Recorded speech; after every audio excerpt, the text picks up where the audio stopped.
Hello everyone, welcome to Souvik film review and analysis. আমি সৌভিক, আর এই ভিডিওতে আজকে একটা পুরনো বাংলা সিনেমা নিয়ে আলোচনা করব। তো যে ছবিটা নিয়ে কথা বলবো সেটা হচ্ছে 1995 সালের সিনেমা সংঘর্ষ। এই ছবিটার পরিচালক ছিলেন হরনাথ চক্রবর্তী এবং এই ছবির রাইটার ছিলেন, অর্থাৎ স্টোরি, স্ক্রিনপ্লে এবং ডায়লগ লিখেছিলেন হচ্ছে অঞ্জন চৌধুরী। ছবিটার মধ্যে একটা বড় স্টারকাস্ট ছিল, যেমন প্রসেনজিৎ, তাপস পাল, রঞ্জিত মল্লিক, অভিষেক চ্যাটার্জি, লাবণী সরকার, চুমকি চৌধুরী, তারপরে হচ্ছে মনোজ মিত্র, দিলীপ রায়, রুমাগো ঠাকুরতা এবং আরও অনেক চেনা পরিচিত মুখ ছবিটার মধ্যে অভিনয় করেছিলেন। তো এই ছবিটা মানে সংঘর্ষ আমি খুব ছোটোবেলায় দেখতাম। আমার মাসির বাড়ি যেহেতু গ্রামে, সেখানে ছবিটা দেখতাম আমি তখন আর কি, বা টিভিতেও ছবিটা দিত, ইটি বাংলা ছবিটা দিত, ছবিটা দেখতাম। তো তখন ছবিটা অত নয় বুঝতাম না আর কি। এবং বলতে দ্বিধা নেই যে মানে একটা সময় অবধি আমি নিজেও কমার্শিয়াল সিনেমাকে মানে সিউডো ইন্টেলেকচুয়ালের মতো কমার্শিয়াল সিনেমাকে আমি এক সময় হ্যাটা করতাম, ছোটো করতাম। আমার মধ্যে জিনিসটা ছিল একটা সময়, বিশেষত এই ধরনের সিনেমাগুলোকে আর কি। যাই হোক, তো ছবিটা আমি রিভিজিট করলাম। ছবিটার কথা আমি রিসেন্টলি অনেক শুনছিলাম, অনেক ছবিটা নিয়ে কথা বলছিল, যেমন দেখলাম। তো আমি সত্যি অবাক হলাম যে 1995-এ বাংলা সিনেমা যে জায়গায় চলে গেছিলো, মানে সেই সময় বাংলা যে মানে স্ট্যান্ডার্ড ছবি হতো আর কি, আমি এখানে কমার্শিয়াল ছবির কথা বলছি, সেই সময় যেরকম মেইন স্ট্রিম বা কমার্শিয়াল ছবি হতো, সংঘর্ষ কিন্তু তার থেকে অনেক বেটার, অনেক উন্নত মানের একটা সিনেমা। এবং বলা যেতে পারে সেই সময়ের যে কমার্শিয়াল ছবি হতো তার নিরিখে দেখলে এটা কিন্তু অনেক বেশি একটা ওয়েলমেড সিনেমা। তো কেন সেটা আমি এক করে আলোচনায় আসছি। তো ছবির গল্পটা ছোট্ট করে একটু বলি। এখানে দেখানো হচ্ছে যে একটা মফস্বল একটা গ্রাম, যেখানে দুটো পাড়া আছে, উত্তর পাড়া, দক্ষিণ পাড়া। তো উত্তর পাড়ার মস্তান হচ্ছে রানা, যেটা প্লে করছে এখানে তাপস পাল, যে হচ্ছে দিলীপ রায়ের আন্ডারে কাজ করে, মানে তার হয়ে গুন্ডাগিরি করে বলা যেতে পারে।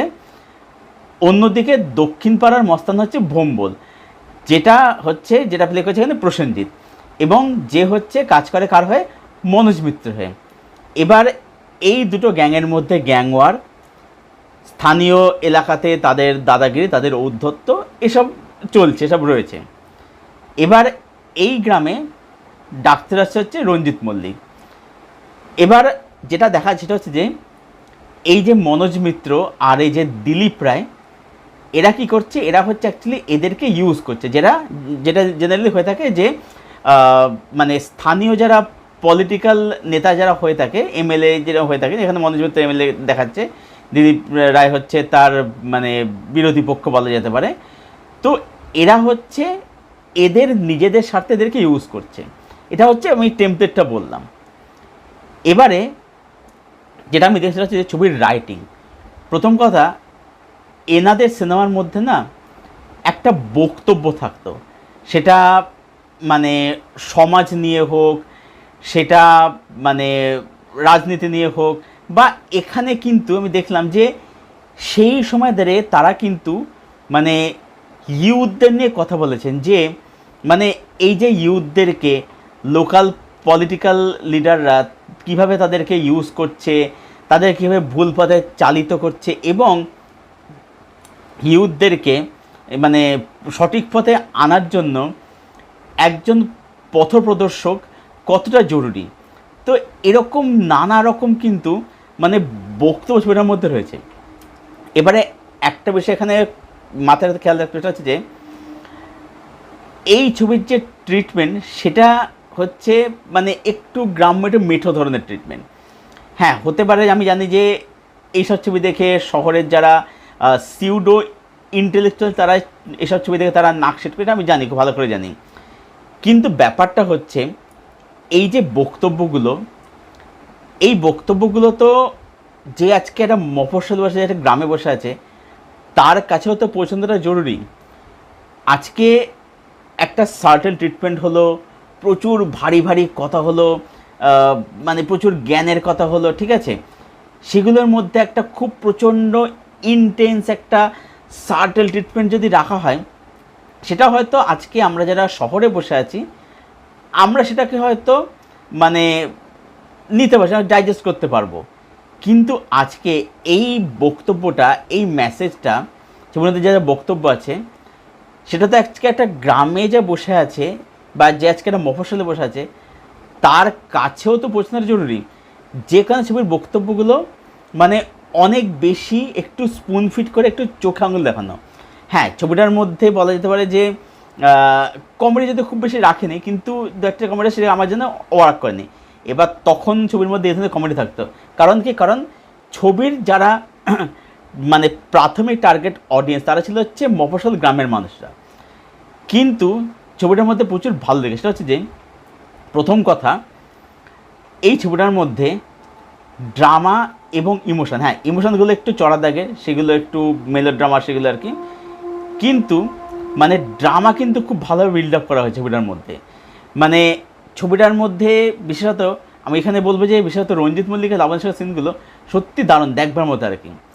তার সাথে সাথে বলবো যে ছবিটার মধ্যে অ্যাকশন কিন্তু রয়েছে, মাস মুভমেন্টের। বিশেষত এখানে রঞ্জিত মল্লিকার প্রসেনজিতের মধ্যে যে ফেস অফটা হয়, মানে তারা যে মুখোমুখি 2 থেকে 3 বার, সেগুলো কিন্তু দেখবার মতো, বেশ ভালো সেগুলো আর কি, ঠিক আছে। এবং এই যে মাস মুভমেন্ট বা এই যে অ্যাকশন সিকোয়েন্স, এখানে কিন্তু রঞ্জিত মল্লিকের সঙ্গেও একটা অ্যাকশন হচ্ছে, প্রসেনজিতের সঙ্গে রঞ্জিত মল্লিকের 1-2বার অ্যাকশন হচ্ছে, আবার তাপস পালের সঙ্গেও হচ্ছে, বাবার দুজনের মধ্যে কিন্তু গ্যাংওয়ার হচ্ছে, তখন তো অ্যাকশন তো ডিফেন্সিভ হচ্ছে আর কি, সেটা বেশ কয়েকবারই আছে।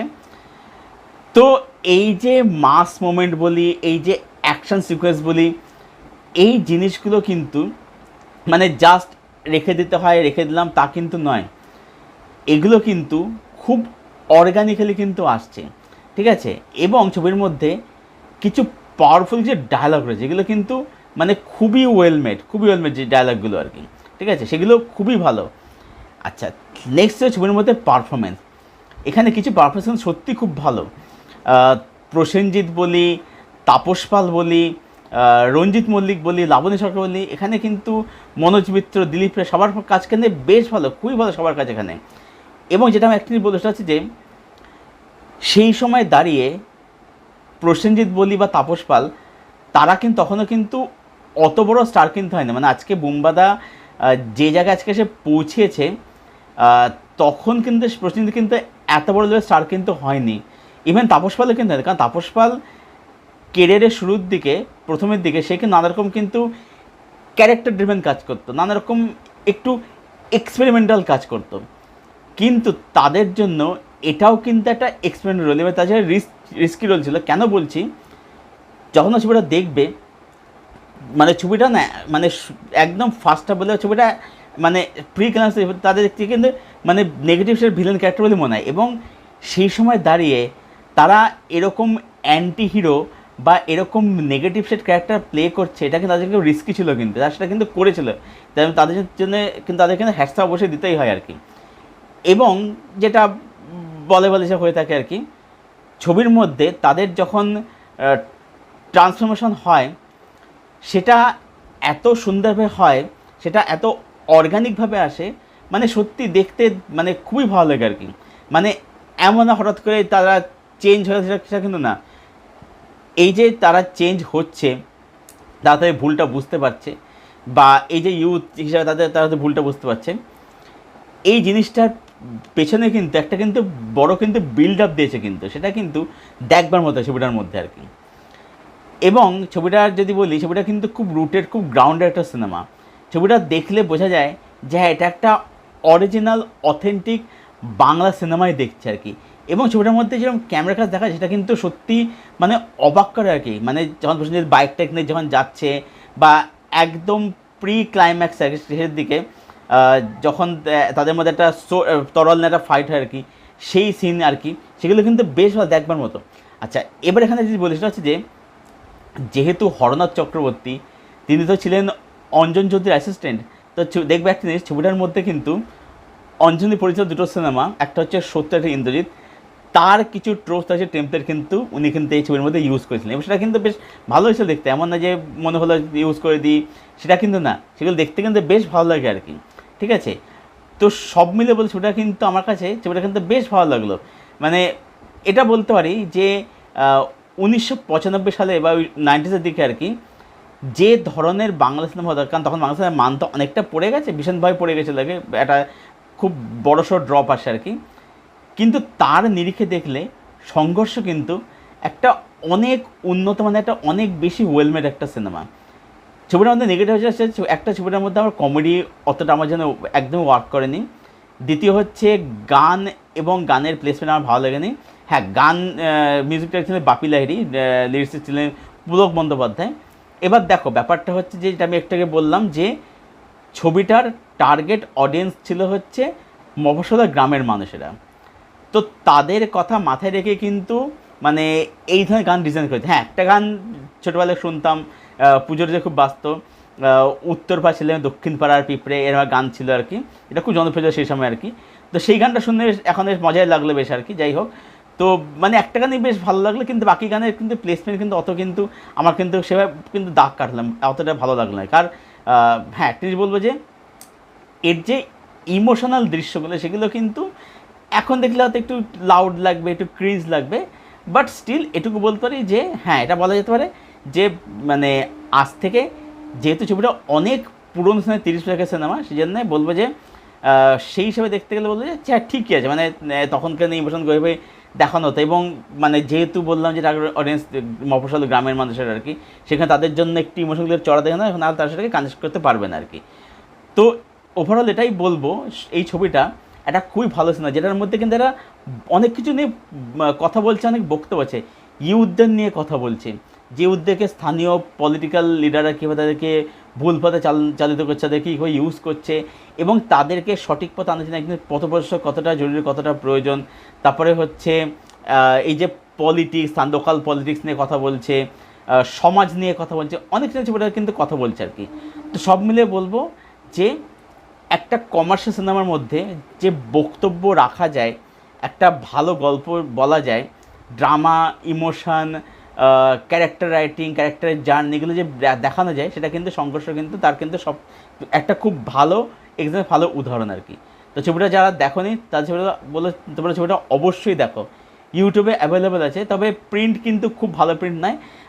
আমি ছোটোবেলায় যখন দেখতাম যে ইটি বাংলাদেশে, সেটাকে অনেক বেটার প্রিন্ট চালানো হতো, তো জানি না সেটা এখন ইউটিউবে ছবিটা দেয় কিনা আর কি। দেখলে দিলে ছবিটা আমি টিভিতে আবার দেখার চেষ্টা করবো আর কি, বা দেখবো আর কি। যাই হোক, তো মানে এটাই বলবো, সংঘর্ষ যারা দেখোনি এই ছবিটা অবশ্যই দেখো। তবে একটা কথা বলতে, ছবিটাকে কিন্তু মানে সেই জোনের ছবিটা দেখতে হবে আর কি, এটাই বলার আর কি। ঠিক আছে, তো ছবিটা যারা দেখেন ছবিটা অবশ্যই দেখো, এবং জানাও ছবিটা দেখে এসে কমেন্ট করে ছবিটা কীরকম লাগলো, তোমাদেরকে এক্সপিরিয়েন্স হলো। হ্যাঁ, ডেফিনেটলি একটা জিনিস বলবো, সেটা হচ্ছে যে মানে সিউডো ইন্টেলেকচুয়ালের মতো দেখতে গেলে কিন্তু হবে না, একদম ওপেন মাইন্ড ছবিটা দেখতে হবে, এটাই বলার আর কি। তো যাই হোক, আর ছবিটা যাদের দেখা আছে, যারা ছবিটা দেখেছো, তোমাদের ওপিনিয়ন, তোমাদের ছবিটাকে ঘিরে কী স্মৃতি জড়িয়ে আছে, অবশ্যই কমেন্ট সেকশানে শেয়ার করে জানাও। ভিডিওটা ভালো লেগে থাকলে লাইক করো, শেয়ার করো, চ্যানেলটাকে অবশ্যই সাবস্ক্রাইব করো, পাশের বেল বাটনটাকে প্রেস করে দাও এরকম আরও ভিডিও পাওয়ার জন্য। আর আমার সঙ্গে জুড়তে চাইলে আমার ফেসবুক লিঙ্ক দেওয়া থাকে নিচের ডেসক্রিপশন বক্সে, সেখান থেকে তোমরা আমার সঙ্গে জুড়তে পারো, সেখান থেকে আমরা ফ্রেন্ড হতে পারি। ভিডিওটা এখানে শেষ করছি। Thank you for watching, thank you for your support. দেখা হচ্ছে তোমাদের সাথে আবার পরের কোনো ভিডিওতে। Till then, tata.